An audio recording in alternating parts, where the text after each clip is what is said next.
Alright, so it's been a little while, but I am back with a little bit of a deck profile video playing Flunder for the new set.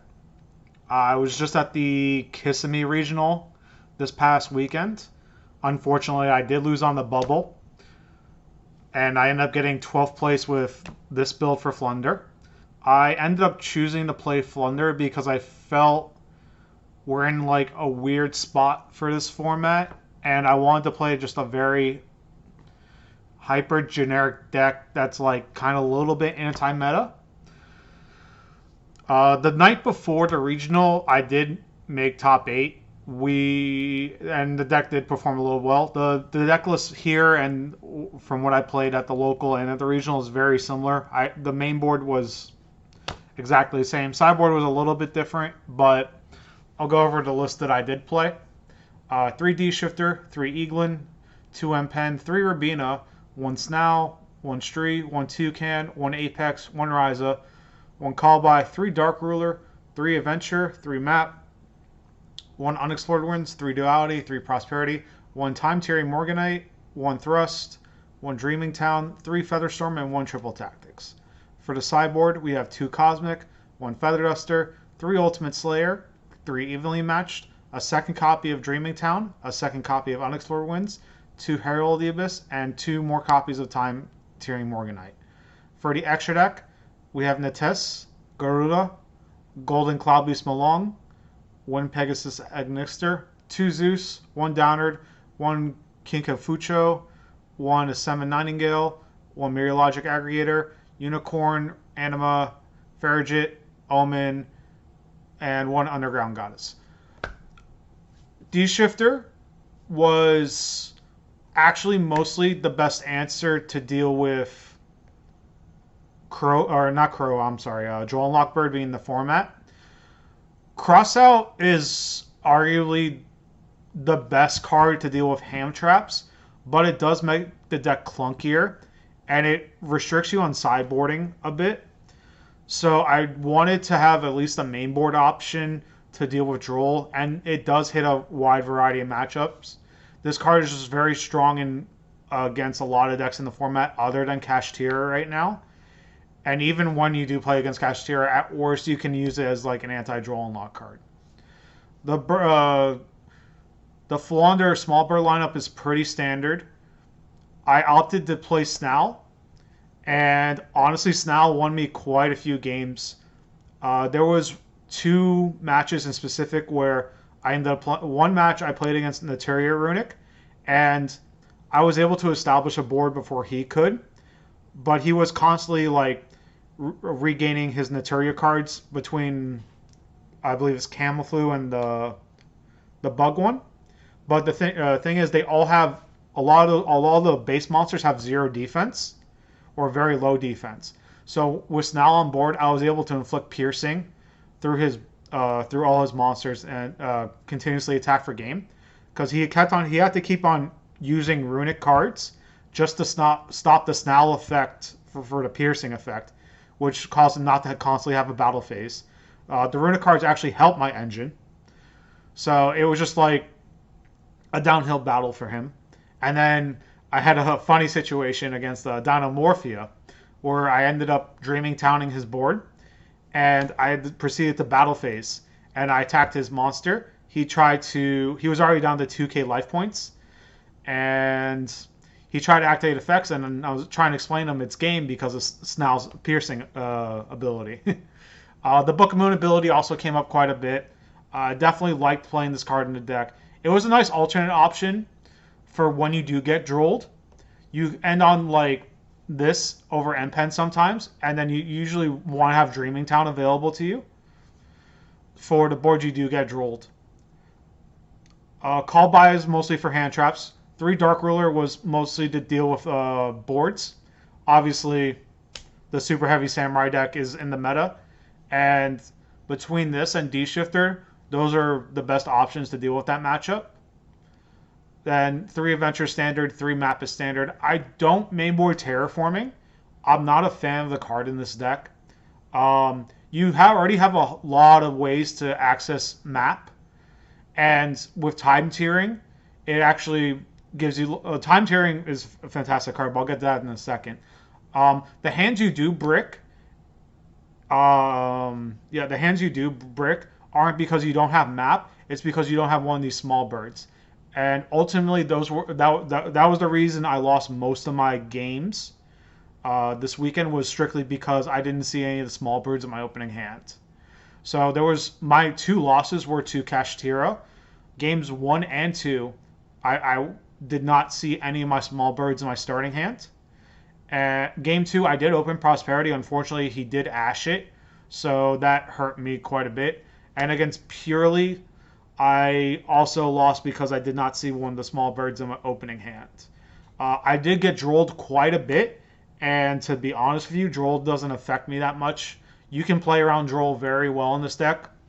Toucan is a big reason why. You usually Toucan map for either Dreaming Town or one of the big birds, depending on what your hand is, and if you're able to follow up the following turn. Also, there's a key note to remember. A lot of people don't realize. Let's say you're trying to combo off on their turn and they choose to droll you. Well, droll affects both players. So a lot of people don't realize that droll affects both players, and they lose out on their own search effects for their turn when they do droll you on their turn, on their Dreaming Town. So little thing to catch people off guard on. We have 1 Unexplored in main board, 3 Duality, 3 Prosperity Standard. Time tiering was fantastic. This card just won me a lot of games this weekend. It gave me the double summon ability was huge. The draw 2 ability, basically like, if this resolved and I cleared the board, my opponents realized very quickly that I was just going to win the game by out-resourcing them, because I'm going to have a continuous pot of greed essentially every turn. I like this card at 1 in the deck. I might consider bumping up to 2 or 3, because it does have the added ability of when you do draw multiples, you can banish the one engrave and pitch another copy, and your opponent cannot respond with any monster effects when you normal summon your monsters, which is obviously just a cross out. This was basically my cross out option for this deck, and I really enjoyed it. I'm gonna work on trying to fit multiple more copies of the deck, but the deck is already like pretty tight as it is. And I know what the main thing I need to change is, but I'll get to that in a second. 1 Thrust was mostly for when I do get hand trapped, along with the 1 Triple Tactics. I wanted to try all 3. These were like the experimental cards for me for this deck. Morganite and Thrust definitely overperformed when I did get a hand trap. Talents was very okay. It was mostly win more. This could have actually just been... I sided this card out quite a bit. I thought the Forceful Sentry effect and the Steel effect would come up a little more often. It didn't as much as I thought it would. So this is definitely going to be one of the cards I do cut from this list. Then for the traps, we have Dreaming Town and 3 Featherstorm. I did not resolve Featherstorm at all the entire weekend, just because I didn't even see the card. Ironically enough, the times I actually did see the card were the hands I did brick without the small birds. So it was interesting because it made me realize you actually truly can perform well with this deck without this card in your main deck. Granted, I do like the auto win button. This card, when you resolve it, basically just skips your opponent's turn. And if you're able to like resolve this with Morganite, there's no reason you shouldn't be winning that game. For the sideboard, we have 2 Cosmic and Feather Duster. These were mostly the backer removal options. You don't really need a lot of backer removal in this deck. The continuous unexplored wins does a lot for you in that regard. But it is nice to have at least Cosmics to deal with the Runic Field spell. And there's a lot of times I will side in Cosmic going first, depending on the matchup, because there's a lot of cards you don't really need. Like D-Shifter against like Kashtira, I'll probably side out D-Shifter quite a bit, and I don't have as many go first cards in this deck as I would like to. So Cosmic will come in to deal with either like Burf or the Field spell. Feather Duster is just generic backer removal. Added bonus, is if against certain matchups, I'll leave Featherstorm in the main deck. So if this somehow does get destroyed, I can search Feather Duster off of it, which is nice. Ultimate Slayer was really good. It I want to say almost overperformed.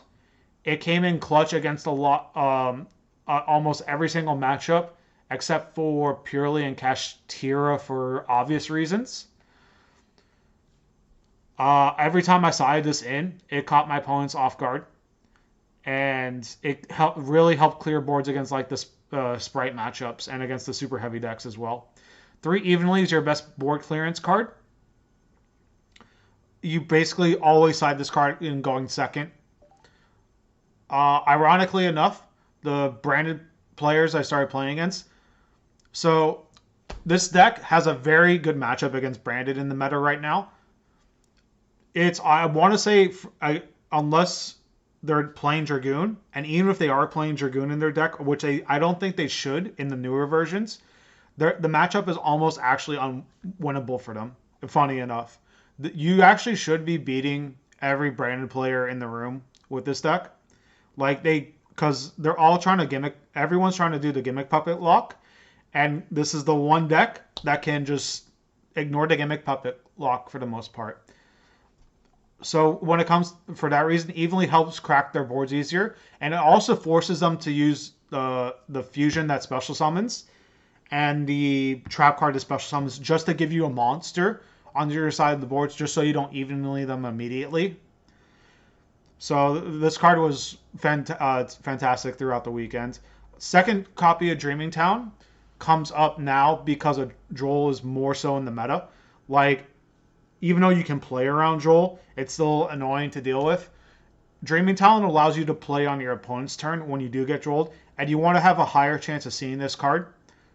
So now, especially going first.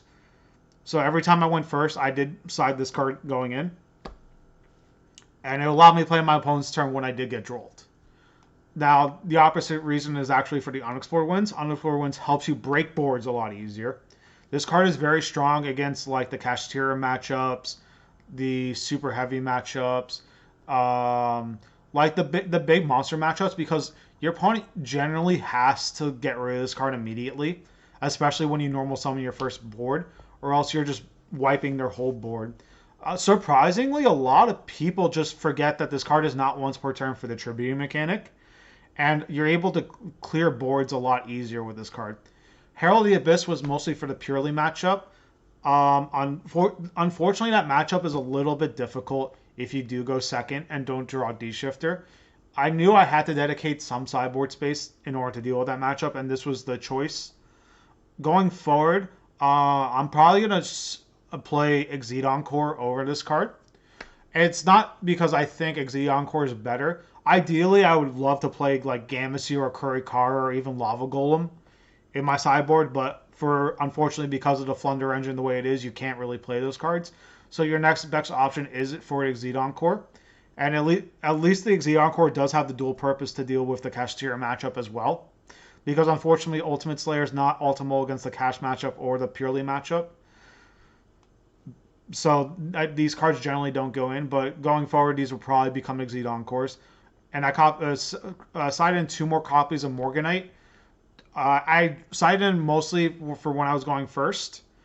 I basically treated the card as like an extender / cross out. This was my extender / cross out. This did win me a game for that reason though, against a super heavy samurai matchup, because I activated the first one, banished copy for the secondary effect. My opponent showed me his hand after the match. His hand was just 3 hand traps that could have stopped me completely if it wasn't for this card. So I definitely want to play this card again. But I definitely will probably be cutting these for Exceed Cores. Extra deck is pretty standard. Natesh, Garua, you have the new Synchro target now that's similar to Natesh. It bounces a face-up monster. So this is like a really solid Ultimate Slayer target now. We have Wind Pegasus. You have Baron, Tri-Brigade Farragut, and Omen for your and Meteorologic Aggregator as your main Ultimate Slayer targets. I think I'm considering maybe putting the Evil Twin link with the brick in the sideboard now. It kind of comes up versus the matchups that end on Appaloosa for 3-4. And if you can just Ultimate Slayer the Appaloosa and dump the Evil Twin link, they're basically, that deals with Appaloosa, which is actually the main monster you actually care about playing against this deck. So if you basically Ultimate Slayer Appaloosa, activate the Evil Twin, they're forced to burn another negate, essentially, just to deal with the Evil Twin. Now you might only have to deal with one or two more interruptions after that, while Ultimate Slayer helps you deal with like the main board, essentially. So that's the only thing I'm considering changing for between the extra deck and the sideboard in that regard. But other than that, I do like the performance I did have with this deck. More than likely, I'm be cutting triple tactics for probably a second copy of your Toucan or Stree, because the issue I did run into the deck was the games I did mostly lose were because I did not see a small bird. The games I didn't see a small bird, I usually had map in hand. So like if let's say I had a second copy of Toucan, I'd be able to play the game a lot more effectively. At least. But this deck is fine for anti-meta option. It's definitely, I still consider this deck a tier 1 deck. A lot of people might not. Unfortunately, there's just not a lot of people piling deck that can really play this deck optimally. But let me know what you guys think. That's really it for now. Signing off. Take care.